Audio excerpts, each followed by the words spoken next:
you did view the video with Kenneth Bozeman, and obviously we talked about vocal acoustics, and we talked about a little bit more of the sciencey side of things, but we did start to touch upon registration events and how males and females accomplish registration successfully, or how they navigate those passaggi successfully.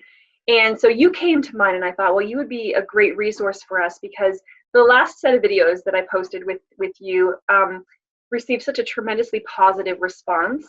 And so I thought I have to have Professor Breedt back on again so we can talk more about head voice in classical singing. And I do hope to have a male classical singer come and talk a little bit more and demonstrate a little bit more about the male passaggi events and talk about vowel modification.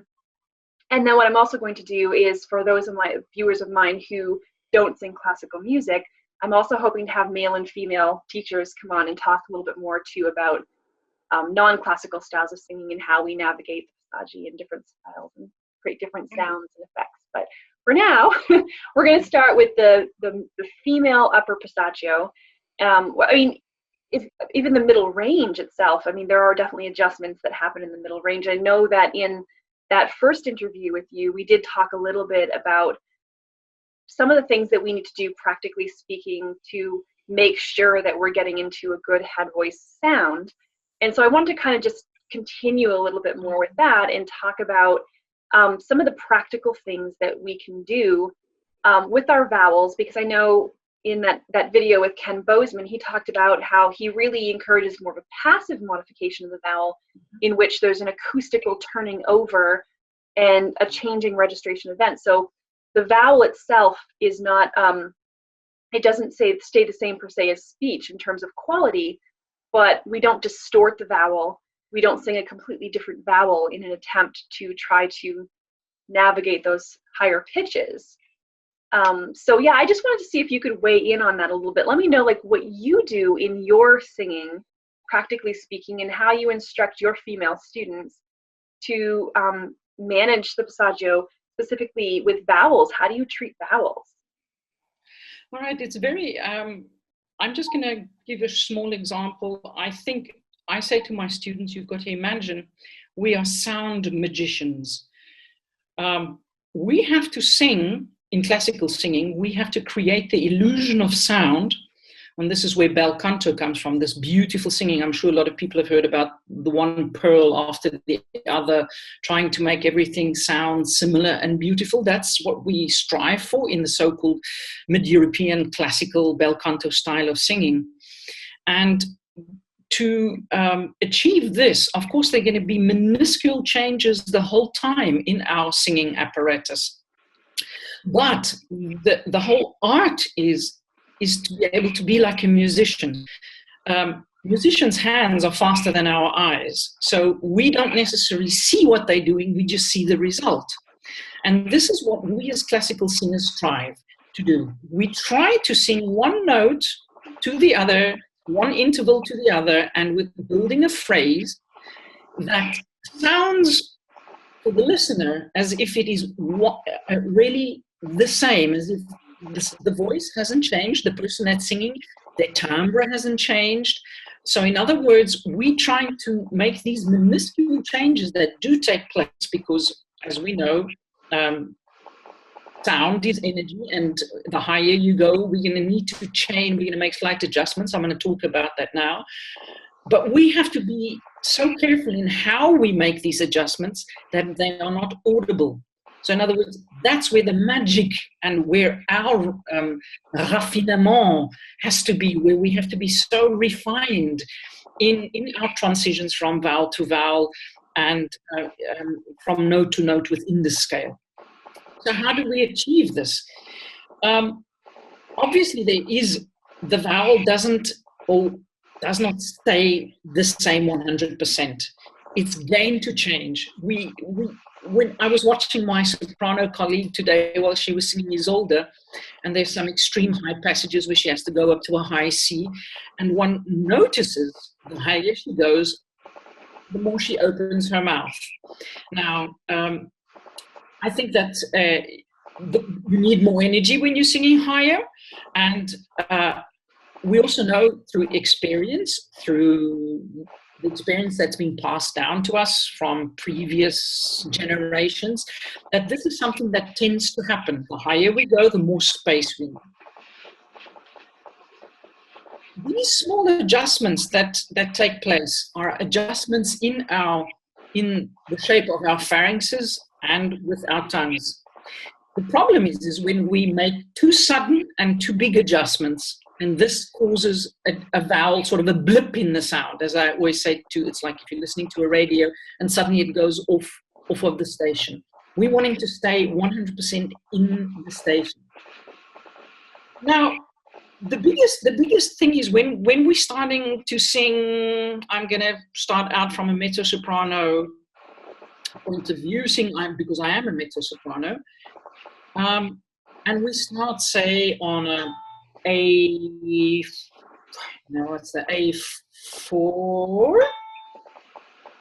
I would say that's a little bit before what I would start as my first note of my zona di passaggio, the zone of my passage. So, if I sing an E vowel,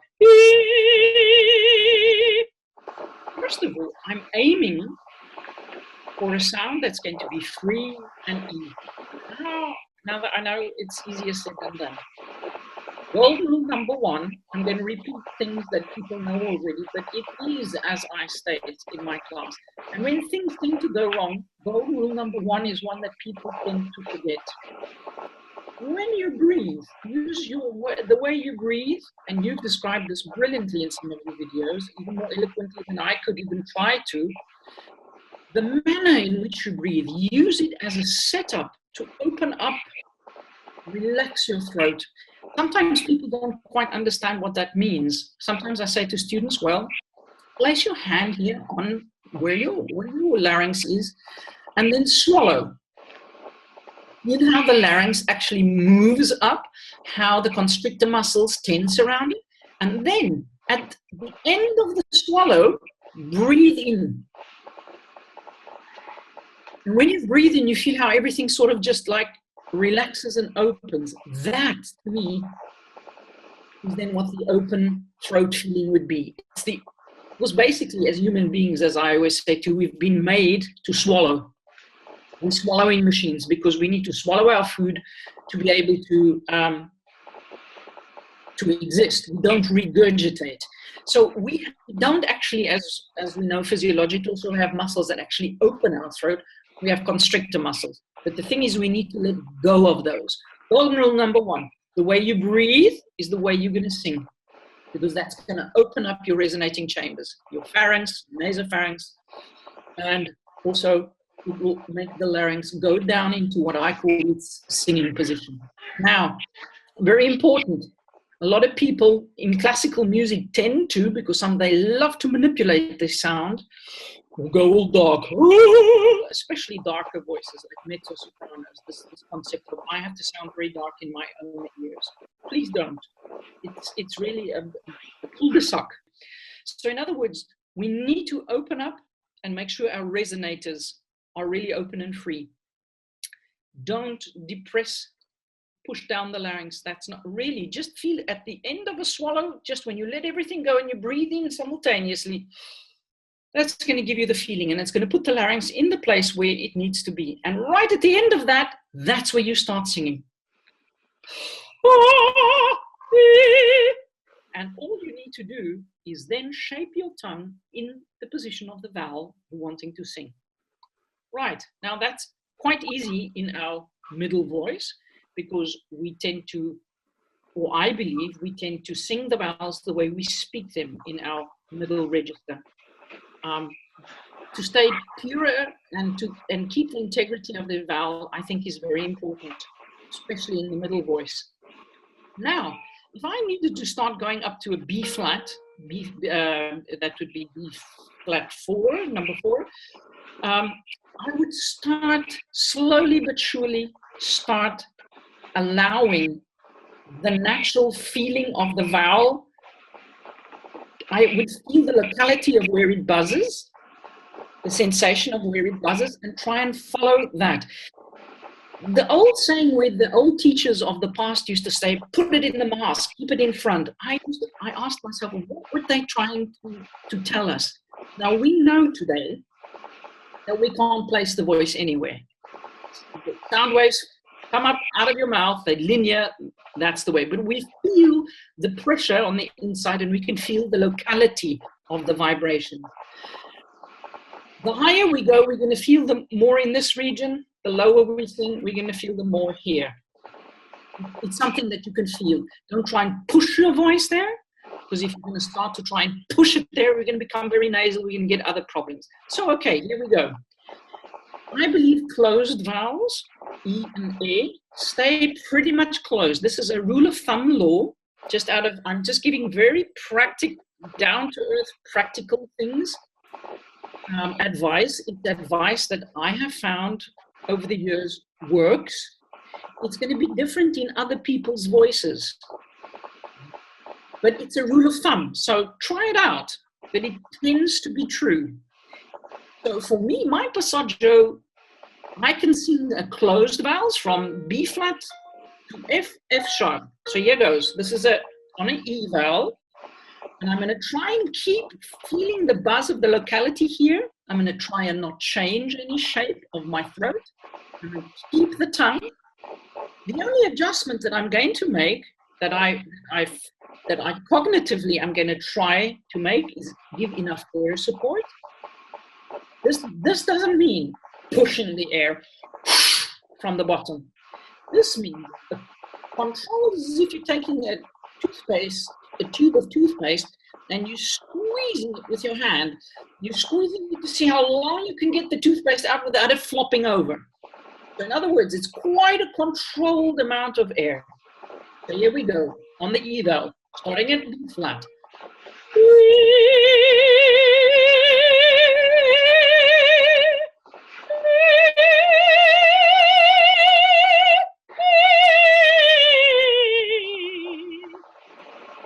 Sound very strident. I don't know, I've just got a small little computer here. I feel the vibrations very, very strong in the sensation where they located. Secondly, it's a very effortless sound, because I've learned over time that if I darken the vowel, if I open my mouth too much, if I let my tongue position drop drastically, this is what is going to happen.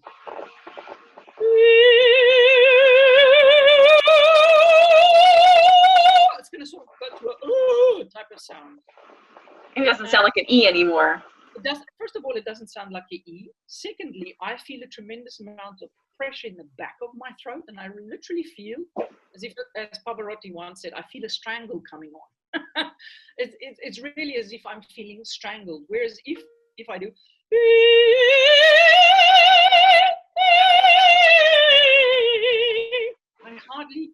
it's like nothing is happening. I'm just giving more air energy, and basically the vowel is just spinning on its own. Now that's a closed vowel. Now we can also try that on an A, and it's going to be basically the same.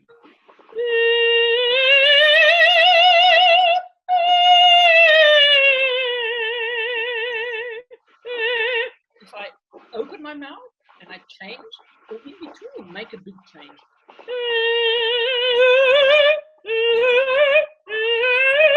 It changes the sound tremendously.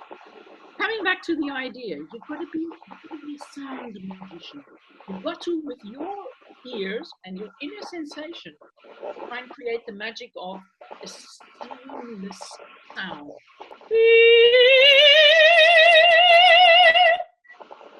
So closed vowels, E, I, and even U.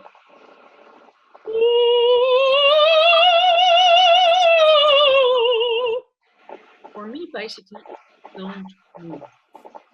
What is very, very important is a lot of people tend to, the higher they go, lose the connection of their strap muscles.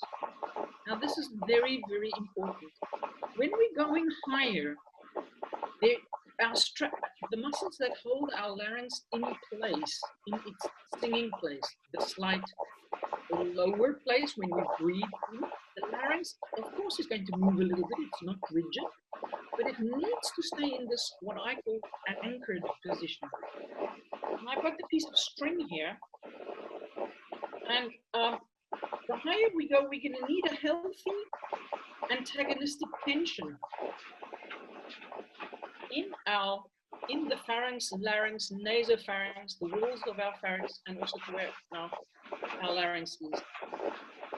And the feeling of our air that we've got, the air energy that we're going to be giving, this is where this wonderful term inhalare la voce can help us.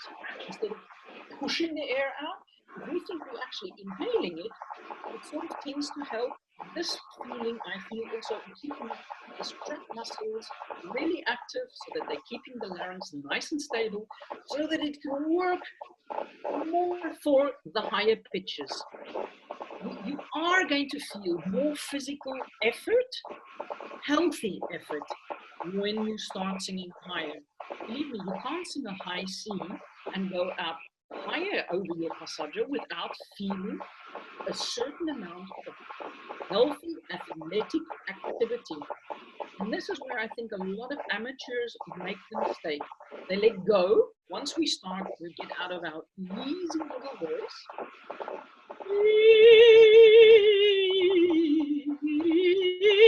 Now we get to the passaggio, our zone of, and we start needing to work harder.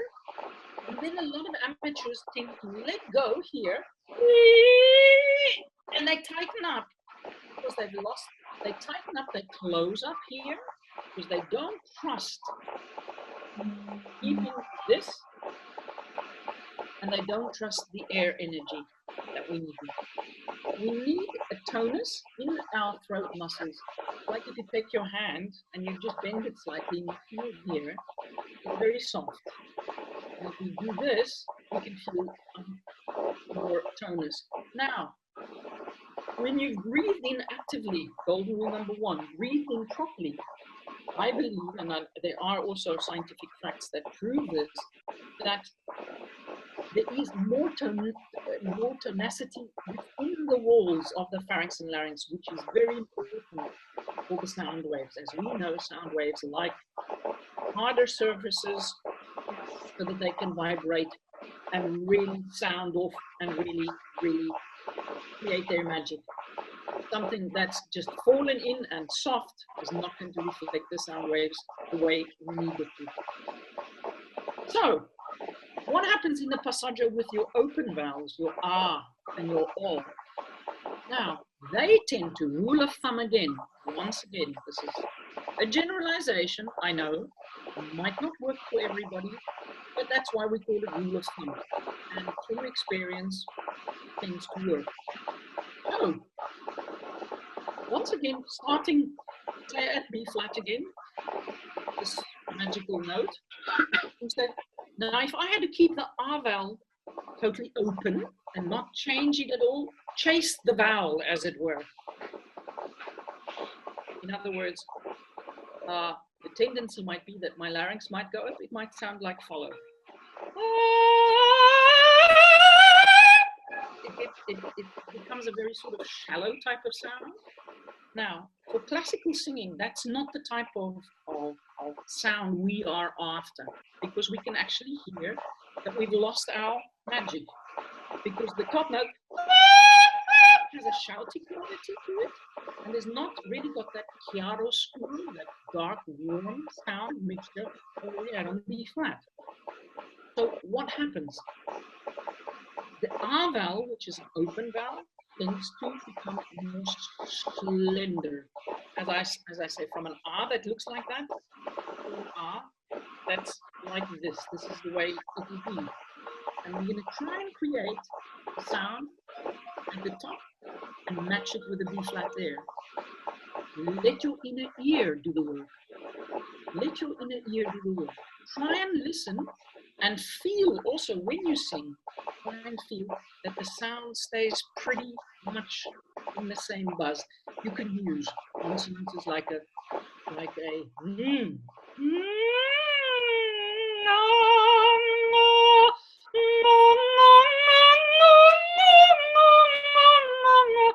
find that. Make sure you're not dropping your tongue drastically and creating a very big space within your mouth, which will change the sound of the vowel. I mean the following.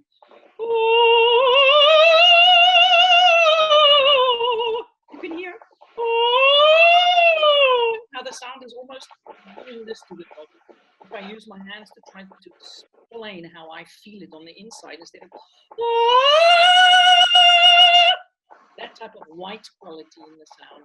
Right. And so, yes. Sorry, would you say that that's pretty much, I guess, the narrowing of the vowel that we've heard talk about, or the darkening of the vowel as we get through the passaggio? That's pretty much what I think a lot of the writers of the past have been referring to when they're talking about darkening the vowel or narrowing it.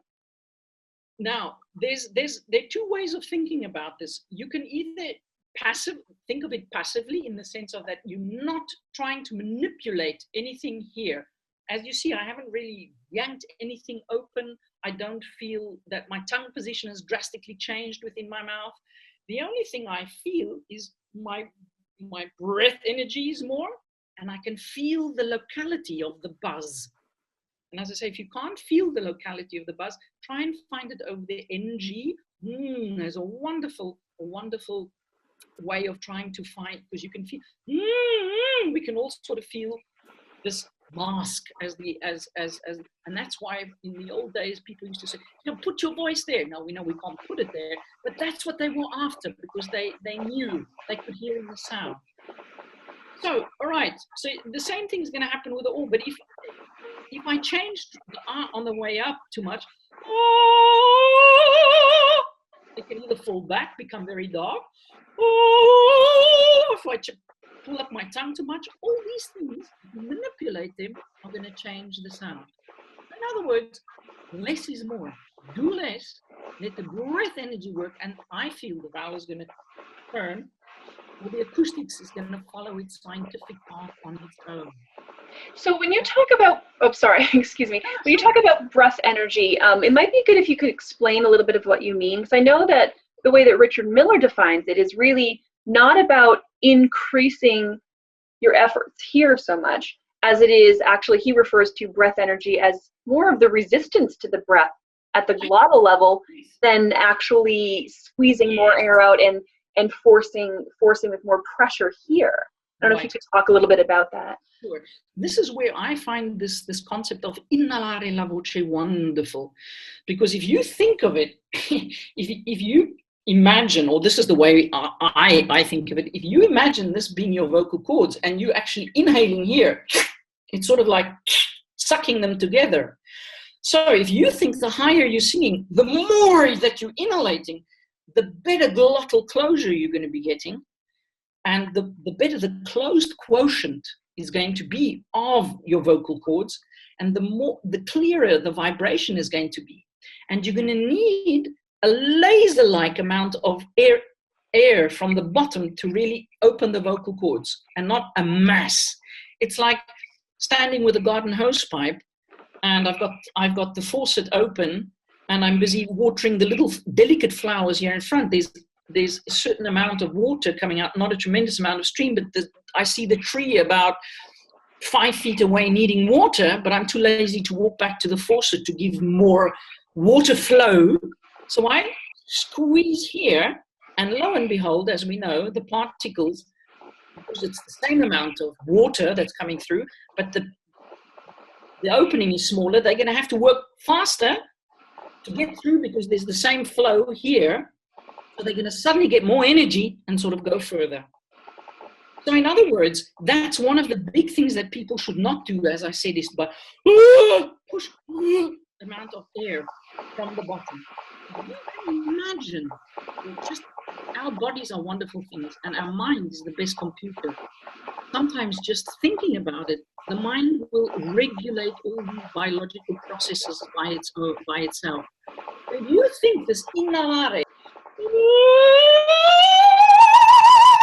when you sing it, I'm not giving more energy. I'm not pushing energy. So I think that the body regulates that by itself. Now, this does not mean that you're not going to feel that your muscles in your torso are controlling and are working a little bit more. You're not going to relax. You are singing a very high note. You're going to need your body beneath that. There's the difference just in holding back the pressure. It's like a bicycle pump. If you close the one end and you feel it here, you're going to feel that sort of nice, sort of springy tension that's there. And that's what it's going to feel like when you sing a high note. It's not going to be suddenly when you take your finger away and all the air just suddenly comes out of the bicycle pump and blows everything away on the other side. You want to have that nice, sort of elastic, springy feeling of the amount of air now that you're sending through. And that you control this air that we have in our lungs, you control the amount that is going to come out with your torso muscles. So we're trying to sing the minimum amount of air energy necessary for each pitch we arrive at. Not more and also not less. That's very important. Because it's like a motor car. You can also put it in first gear, take your foot off the gas, and it was sort of like move on its own, but it's actually moving on the engine. It does need air energy. So be aware of under-singing, under-energizing your singing, or over-energizing. And this is something we all learn by process of doing. We all have to try these various things. You will know if you're blowing too much air energy, because you're going to feel it.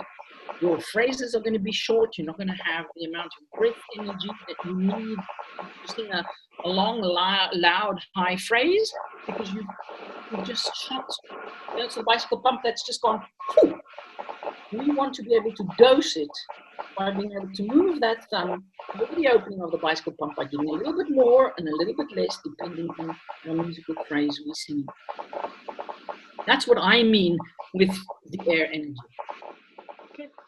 So back to the vowels, as you were demonstrating them, I did notice that, yes, as you moved a little higher, you started to allow some adjustment, you know, in terms of the jaw opening. Right. And I know Johan Sundberg talks about intensity, how there is a need for a little bit more mouth opening and jaw lowering with greater intensity in our singing. And that's just sort of, I think, a physiological necessity. Right. As well as acoustically speaking, Yes. I think that helps a little bit. But so I guess I'm thinking in terms of, you know, what Ken Bozeman and I were talking about in terms of passive vowel modification versus active vowel modification. Right. And so you mentioned earlier that you're still kind of thinking the vowel, right? You're not intentionally making adjustments and you're letting things happen passively. And if the listener was paying attention, we could hear that as the jaw starts to lower, that vowel does start to modify. But let's talk about the tongue specifically. What adjustments, because you did mention sort of minute adjustments that you make for higher pitch. Can we talk a little bit about the tongue? Because the tongue is one of those muscles, the bundle of muscles that tends to kind of lack accurate proprioception. And so we don't really have a sense of exactly how high it is or how low it is. We have a really sort of general concept of where it is. Sometimes depending on where it's touching, we could feel it on the upper molars, but that's the only way that we know how high it is, for example. And so my concern, of course, is when we talk about making adjustments to the tongue that might differ somewhat from speech, or even just emphasizing, oh, well, the E has a high in front of tongue posture, that can really lead singers to kind of make some strange manipulations and adjustments to their tongue postures in an effort to try to maintain vowel purity, or not so much vowel purity, but vowel sameness, the same as in speech.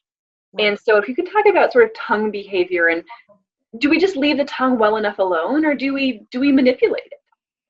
Well, it really, it depends. I have some students where I don't have to bother about their tongue at all, because it seems a very natural thing for them. It sort of regulates on its own. And then there are some students who definitely have no sense of where their tongue is and what it's doing. And it definitely does affect the sound. As I say, your sound is your ship, and the rudder is your vowel. And the rudder is your tongue, sorry. The ship is your vowel. And if your tongue is not in the right position, it's going to steer the vowel just as the rudder of your ship is going to steer you in a wrong direction if it's not optimally placed for you. And this is very individual because everybody's tongue is not the same. Some people have larger tongues, some people have shorter tongues, some people have very broad mouths on the inside, some people their actual now I'm thinking in German, their actual velum and space of their hard palate is much smaller. So it's a very individual thing.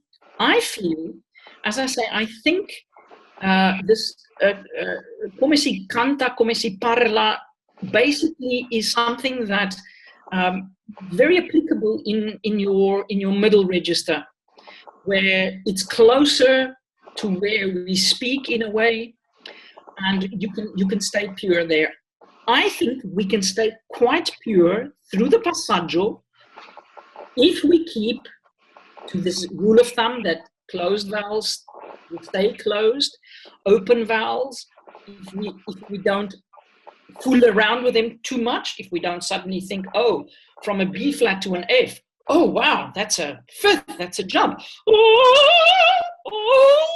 I've got to do something to pick it up. That's where I think people sometimes get into problems. If I have to go B flat to high B flat, it's something different. I keep the same.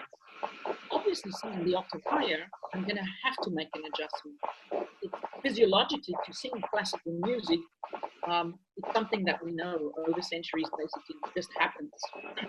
It's that yell principle, but with the chiaroscuro in it. You can't yell with your mouth closed. It just doesn't work that well, or I can't at least. Now, the interesting thing is what happens above the passaggio, because this in classical singing, this is where we, of course, where the money notes are, as I say. This is where what people pay for. People don't pay that much to hear us singing in our middle register. Oh yeah, it's nice. But that goosebump thing happens when we sing up high and we cultivate this scream. We've cultivated it because that's basically in classical singing what we do. We take the scream, the yell, and we've cultivated, we've brought it into an aesthetic form of this chiaroscuro mixture. I'm going to demonstrate something. I thought of something that one hears very often, the aria of Cherubino, non so più cosa sono, cosa faccio.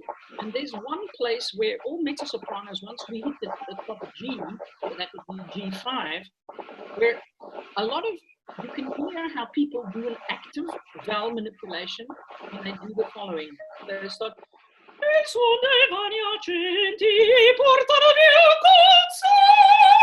they go sa. The word is actually con se. It's a closed vowel, e, con se. But you hear so many times, and as a young singer, I fell into these traps too, by actively thinking I needed to do something because it was a high note.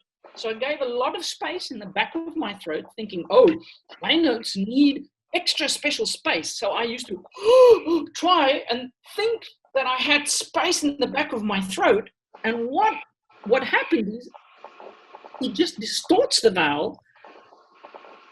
Secondly, we don't really get the resonance. We don't get the ping, the squeal, or the ring. And we don't use science to make it easy. In other words, we're not using the laws of the sound, of physics, the sound, to really just believe that if we don't manipulate it that much, it's going to be A, easier to sing, and B, it's going to be so much louder, and C, we're going to stay closer to the vowel if we don't change it totally, and we will stay audible and more understandable to the public. So I'm going to do the first one again. This is what one hears a lot of the time. Think of the vowel as an E con se. The word is con se, 2 words. So I'm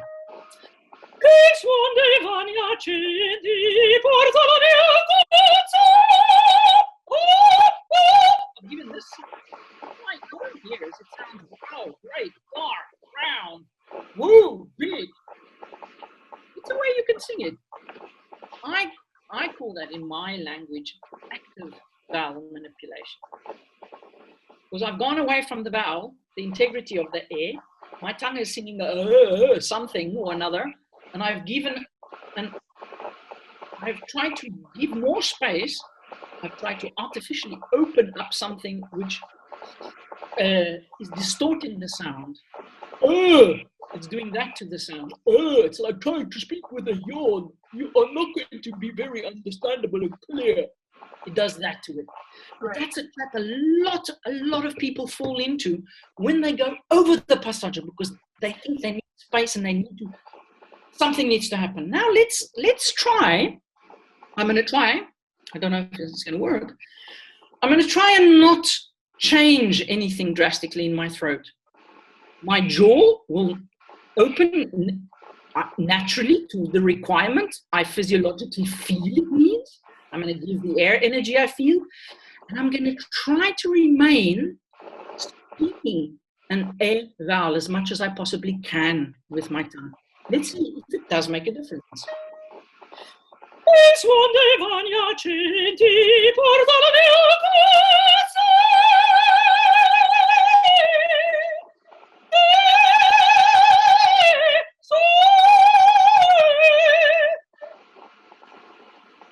Right. That's the difference. I feel on the second one, I feel far less pressure in my throat.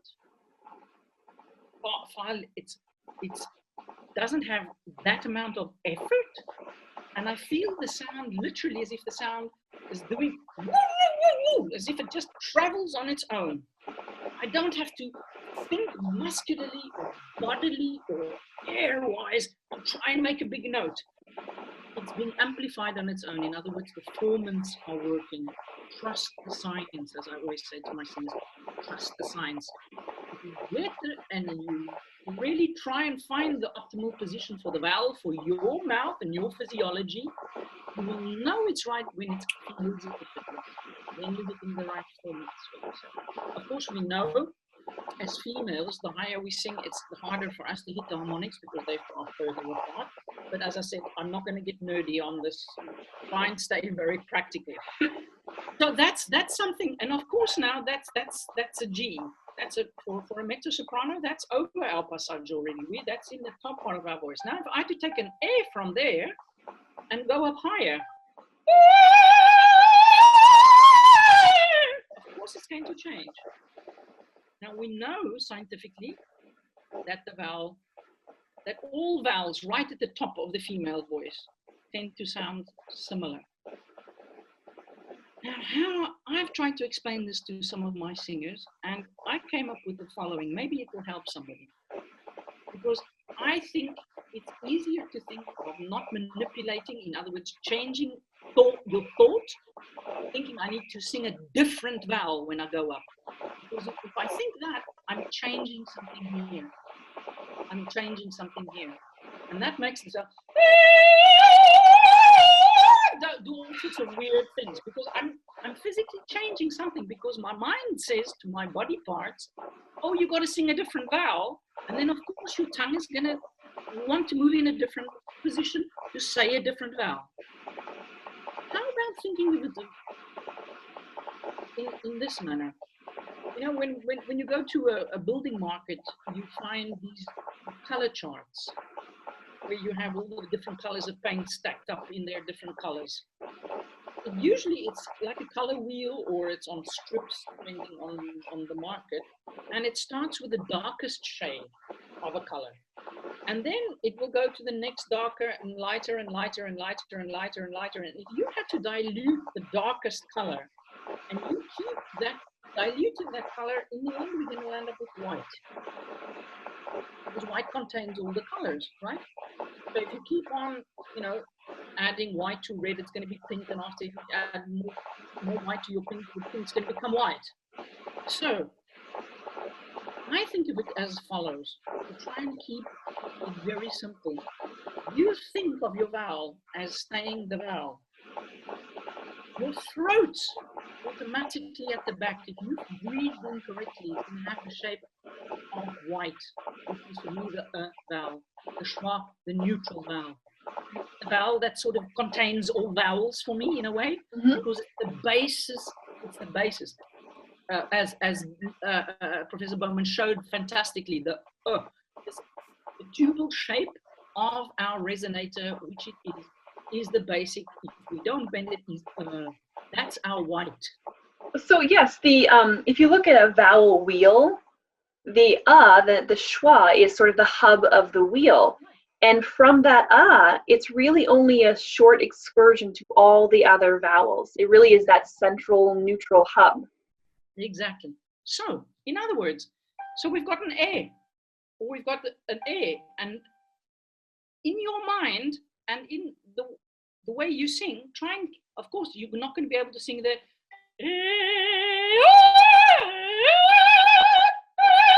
I can jump the octave, and I can relatively keep my mouth quite closed. I only start opening up A flats depending on how loud the orchestra is, depending on the vowel, whatever, on the approach to the note. But if you have to say A, it's going to go up. It will become A towards the top. It will go, it's going to follow that. You can't sing up at the top. We all know that. That's not going to work, because it doesn't conform to our sound quality, our magician sound that we're looking for. But I think this is the important point too, and I know I brought it up in the interview with Professor Bozeman, that we don't want to intentionally, even though we know that the vowels adopt that sort of neutrality as we go higher, we don't necessarily intentionally want to shade the vowels toward or because then that distorts the vowels, and often prematurely it causes that distortion before it has to. And so yes, just allowing things sometimes just to kind of happen the way that the body wants them to happen, and not over manipulating. I think that's the big thing, especially because we talk so much and we read so much about vowel modification and how important it is. But I think that we've made the practice just far too academic in some respects, and we've lost that sense of, well, the body being able to intuitively figure things out. Right. Sometimes we need to, yes, I have students the same thing with their tongues. They just have no idea what they're doing, or the tongues are really just misbehaving. Right. And we have to directly, address that and work on teaching the tongue to go back to speech postures when singing, because that's the hard thing, is we think, well, they're singing and they're speaking, and we have to understand, as Richard Miller often talks about, is we don't have to abandon speech principles in order to build the singing voice. But you know what I find very interesting is some of my students, I don't know if you find this, because I know in America they're also with your various regions, you have various accents.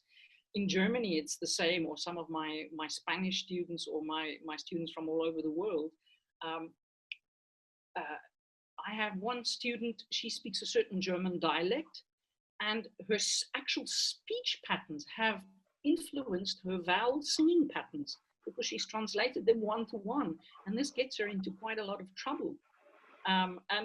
So in a way, I have to say to her, you've got to speak Hochdeutsch, which is, if I had to say to somebody, you've got to speak Queen's English, a sort of neutral, extremely well enunciated, neutral vowel spoken, and not in some accent or whatever, which is going to, of course, influence how you'll, or if you talk like this, like I know some people in Johannesburg talk like this, Of course, it's because I'm manipulating various parts of my articulators and the shape of my throat and tongue that makes the sound change.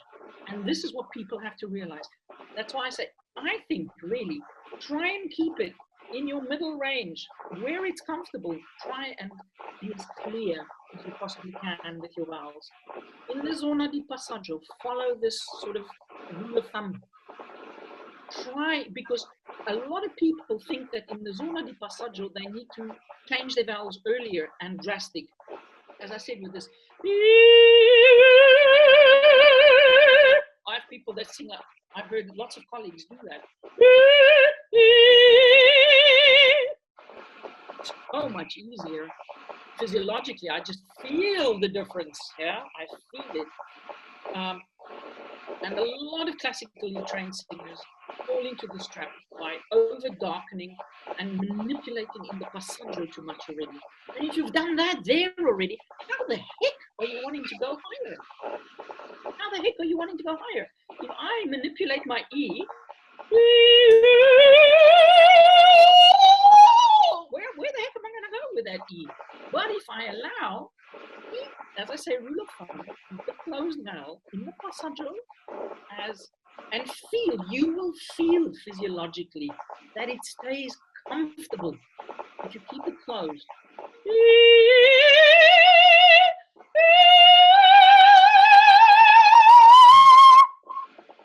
And obviously when the mouth goes more open, I can't say with an open mouth.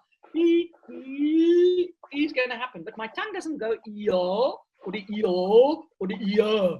It still stays in a sort of E position, adjusted to the high position, but it doesn't change. And this is where I feel a lot of people get the vowel modification thing. That is when they really manipulate it. Stay passive, stay closer to the vowel, and keep at the back. So what's happened in your demonstration, if the listener's really, really paying attention, you can hear that the vowel becomes less phonetically tense. So it moves from an E to kind of an I sound, but you're not thinking I. That's the important thing, is when you let the jaw lower, even if you keep the E tongue posture, as the jaw lowers a little bit, the tongue moves a little bit more. That space here sounds a little bit more like the space that's given in an I. Exactly. Right? But you're not intentionally singing I, because when you start doing that, then you're manipulating things everywhere else, and it is definitely going to sound more like an I than an E. And then as you got higher, it started to move a little bit more toward an but you're not thinking and you're keeping the E tongue posture. So there's a degree of intelligibility that's retained, and there's a degree of that sort of, I won't say vowel sameness, but vowel purity. Right. Exactly. And that's what I basically believe. And really, it's if you try to keep it simple, if we follow the wonderful book series that there is about all sorts of things, playing golf, keep it simple with singing. Keep it simple like this. Don't overthink it. And for heaven's sakes, don't try and manipulate. Don't try. Be the musician, be the magician, the one that's trying to do as little as possible. But in your coordination, be as fluid and as precise as possible. The coordination of your breath, the coordination of this, as I was speaking about, this feeling of the inhalare, so you don't push breath energy, so your breath energy is correct, and with the physiology here. Don't do weird things with your mouth, unnecessary things. You know, we don't talk like this, or I don't know why people do that when they sing all of a sudden. You know, well, as a magician, as a vocal magician, we want to create that illusion of sameness. Right. Exactly. Even though things are passively changing and there are changing relationships acoustically as we move higher, it's this illusion that we create of sameness. It's the same with just registration in general, that, you know, when we're moving from M1 to M2, chest voice to head voice, we want to create this illusion that we're singing in one register. Right. And when we start to superficially and artificially manipulate, we're going to deprive ourselves of the chance of creating that illusion, because the adjustments always tend to be exaggerated. They always tend to be taken too far. And this is where I can absolutely just say, out of years of experience myself, I mean, I've been standing on the stage singing for more than 30 years now. And as a young singer, I fell into all of these traps myself. You know, it's learning by doing, carry on singing, experimenting and feeling. And I can absolutely say that by approaching this whole thing of vowels in a more passive way, I have found out for myself, it's just so much easier to sing. Really, I don't deem myself as having the biggest and dramatic voice at all. I still think of myself as a very lyrical singer. But lo and behold, here I'm singing Wagner, I'm singing Richard Strauss, I'm singing over orchestras of 120 people. Now, how did I manage to do this? Well, I think it's because I became a more effective singer in the fact that I allowed science to do the work for me. And that is that easiness. And out here, the sound, you're going to feel as if the sound just goes away from you. And you're going to feel that it's so much easier, and trust that that is the formant sound, the louder sound. You will 10 to 1 feel far more brighter, slender, smaller in your own inner perception. And I always say to my students, that's good. That's good. Because out here, the sound is going to be the one that's going to travel and get through the orchestra, because that's what we need. That's what we're training to do as classical opera singers, because we don't have microphones, we don't have an amplified sound. We trust 100% the vocal science. And if we here get in the way too much, we screw that up. And we can't get capital from, I'm thinking in German, sorry. We can't get interest on our capital, because we're so busy pushing and working hard and feeling, oh, I'm making this big sound. And that is so wrong. It is so wrong. I've discovered that myself. All I can say to everybody, the easier you feel you're singing, the more slender, trust the science. It's going to be right out here. It's going to be absolutely correct there. And trust that your instrument is capable. Oh, yes. Right up there. Everything up here is just so... Our ability to sing effectively and artistically is just so dependent on this.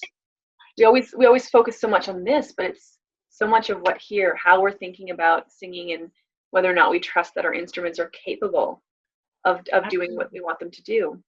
Absolutely. And I think what's very important also is trusting this inner concept of the sound you hear. And part of this, I think, which is very important for singers to realize too, is go out there and listen to good singers. Go out there, train your ear to find, I'm speaking about classical singing now, and of course in CCM music, everybody has their style and their singer that they need to follow. Find the singer whom you think is really hitting the nail when it comes to this. Train your inner ear to hear that sound in your head before you're going to sing that note. And I tell you that I think 95% of the time, your body's going to regulate that on its own. It's like many times when I say to a student of mine all right, you sang that very technically. Now, what are you singing about? What are you singing about? In opera, we usually very dramatically describing the death of somebody, or we are in ecstatics about love or whatever. It's always very dramatic stories we're telling. And as I say, we're usually singing very high and very loud. As Pavarotti said, we are in the cultivated scream part of our voices the whole time, or to a large extent. That's what the people pay to hear.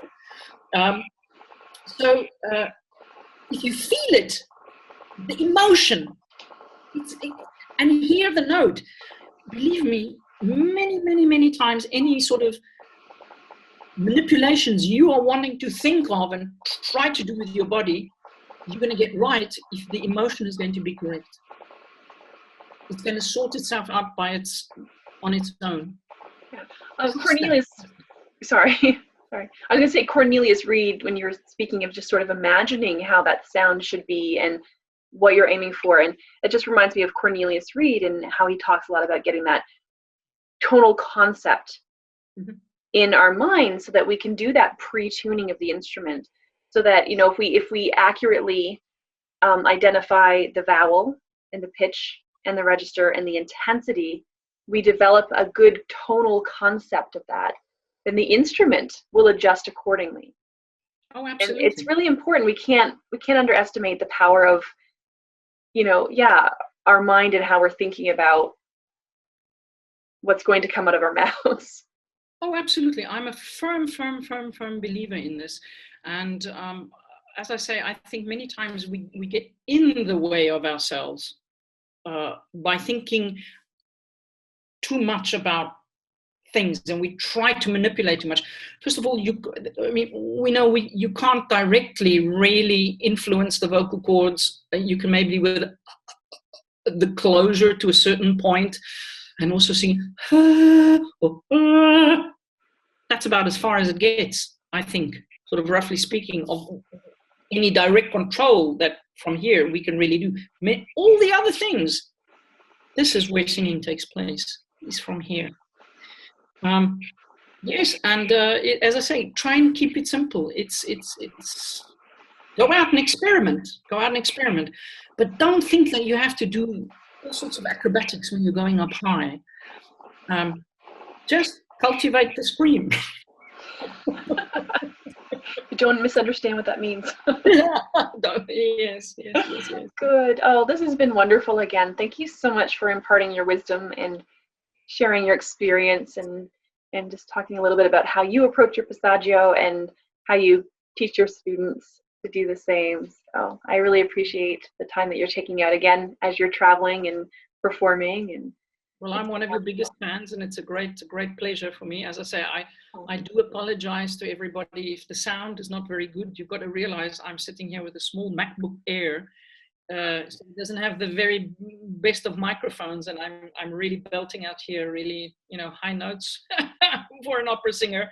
So it's got a tremendous amount of energy. So I can't guarantee for any sound quality, but I hope that you understand what I'm trying to, or out of my experience, I'm trying to impart. As I say, it's it's out of learned experience.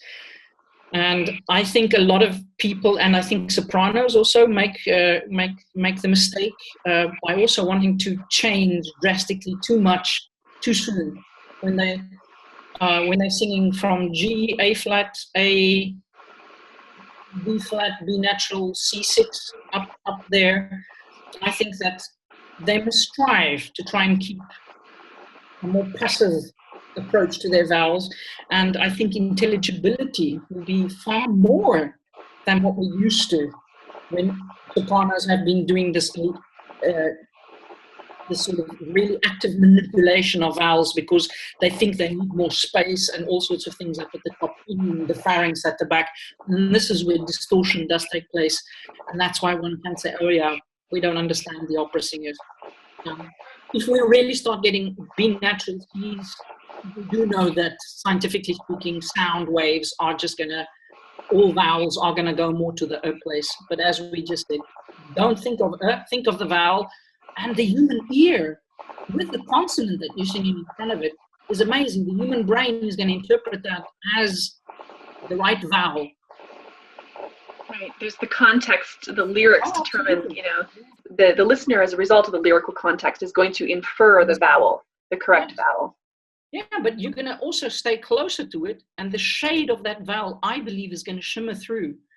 And it's not going to shimmer through if you think you need to be singing everything up at the top as and especially get this univowel type of sound up there. Then you're going to be unintelligible. If you inwardly think, keeping the vowel and allowing the natural processes to occur, I think the shade of the vowel is still going to be there for the listener. That's what I believe. Excellent advice. Thank you so very much. Appreciate it. All right, we will speak again very soon, and we'll keep in touch. Yes, keep in touch. Keep healthy in the winter season, everybody. It's a tough time on the vocal cords and on us all. And wishing everybody, seeing we're close, but to Christmas, Merry Christmas, because we're recording this close to Christmas. Have a very blessed festive season, and enjoy your singing. Just enjoy it. Sing with your heart and soul. Sing with your heart and soul. Wonderful. Thank you. You're welcome. You're welcome.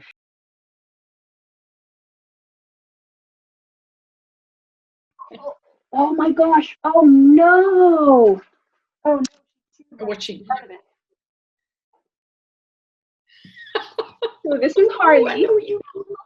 This is Harley. Oh, horrible. Oh, sweet. Oh. Yeah. And I have a load of very sweet and very naughty. All in one cute little package. Not my hair. Oh, sweet. Oh, you're gonna make a mess of my hair. Oh, sweetie.